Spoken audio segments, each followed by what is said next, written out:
Hey, Captain Logos here, preacher at large, teaching the word and inspiring 3 minutes at a time.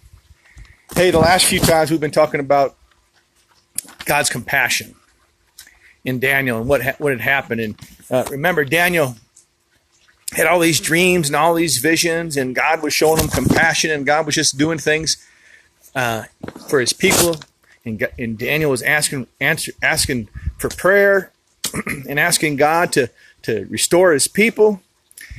But a lot of this stuff was pretty bad, and it was just a treacherous time. And man, it just didn't seem like God's compassion was there, but God's compassion was there. And all of this was taking a toll on Daniel. I mean, think about the weight of the world being on your shoulders, knowing what was going to happen, because God told him a lot of things that were going to happen. This was a heavy weight.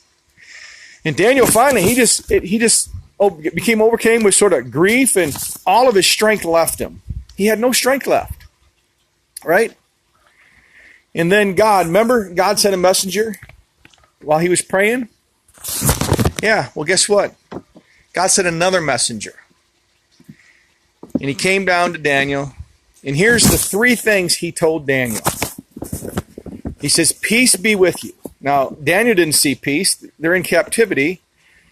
But the messenger spoke peace into Daniel's life. And then here's the next thing he said.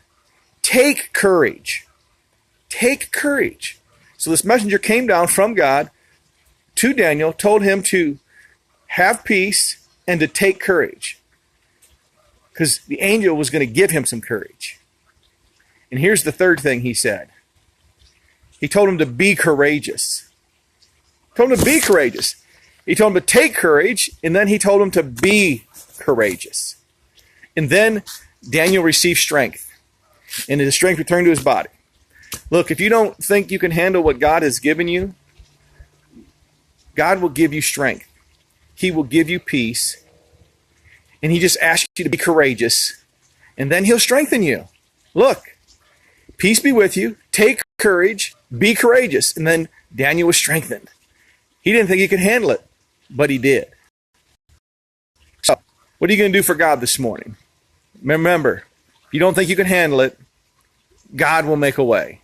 Now, look at your face in the Bible.